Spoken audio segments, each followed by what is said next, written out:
A Segunda Guerra Mundial deixou uma cicatriz indelével na humanidade, marcada por atrocidades e perdas inimagináveis.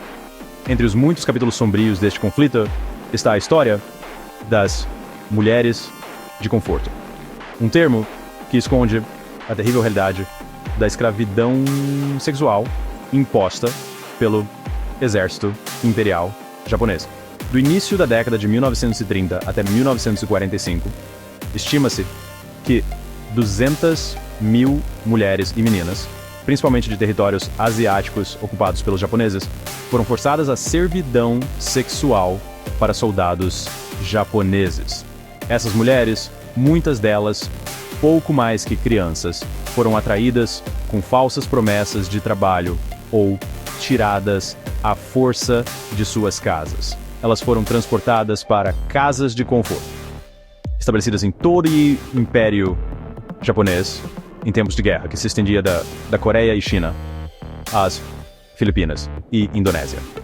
Essas casas, muitas vezes disfarçadas de casas de chá ou restaurantes, tornaram-se locais de estupro sistemático e crueldade inimaginável. O sistema de mulheres de conforto não foi meramente um subproduto da guerra, mas uma estratégia calculada pelos militares japoneses. Eles acreditavam que fornecer saídas sexuais para os soldados aumentaria o moral, preveniria doenças sexualmente transmissíveis e reduziria os incidentes de estupro contra civis em territórios ocupados. Essa desumanização calculada das mulheres, reduzindo-as a meros instrumentos de guerra, permanece um aspecto profundamente perturbador dessa tragédia histórica. O sofrimento das mulheres de conforto permaneceu amplamente oculto por décadas após a guerra, envolto em vergonha, medo e silêncio oficial. No entanto, suas vozes silenciadas, eventualmente, se levantariam, exigindo reconhecimento e justiça pelos horrores que suportaram. As casas de conforto, longe de serem locais de consolo, eram pesadelos vivos para as mulheres aprisionadas dentro de suas paredes. Despojadas de suas identidades e reduzidas a números, essas mulheres eram submetidas diariamente a abusos físicos, emocionais e sexuais inimagináveis. Forçadas a fazer sexo com dezenas de soldados todos os dias, foram-lhes negados os direitos humanos básicos e a dignidade. As condições de vida dentro dessas casas eram deploráveis. Amontoadas em quartos superpertados, com pouca ou nenhuma privacidade, as mulheres eram frequentemente desnutridas e privadas de cuidados médicos adequados. Doenças eram abundantes e muitas sofreram traumas físicos e psicológicos de longo prazo como resultado de sua provação. Abortos forçados e esterilização eram comuns, aumentando ainda mais o tormento físico e emocional que essas mulheres suportaram. O impacto psicológico desse abuso sistemático foi devastador. Muitas mulheres relataram ter sofrido medo, vergonha e desespero constantes. O trauma de suas experiências deixou profundas cicatrizes emocionais, levando a lutas ao longo da vida contra depressão, ansiedade e transtorno de estresse pós-traumático. Essas mulheres não foram apenas vítimas de violência sexual, mas também de um sistema deliberado projetado para desumanizá-las e quebrar seus espíritos.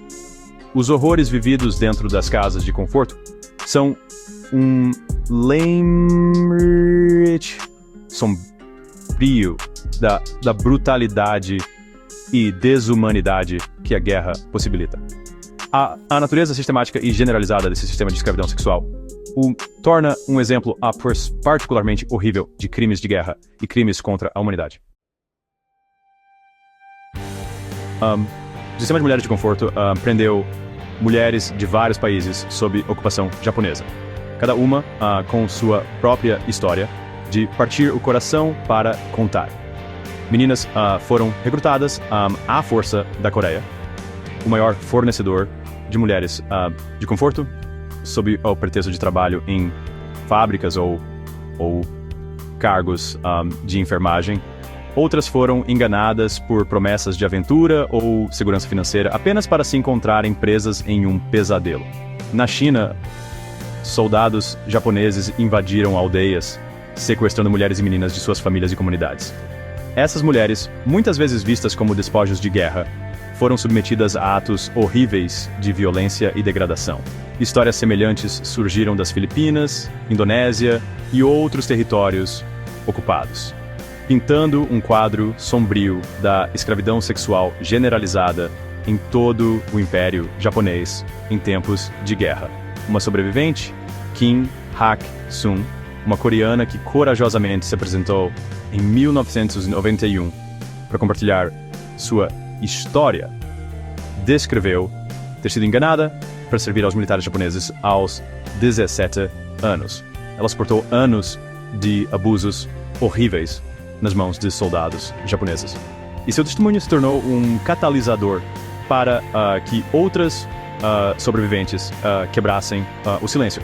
Essas histórias individuais, cada uma um testemunho de incrível resiliência e coragem, destacam o custo humano dessa tragédia histórica.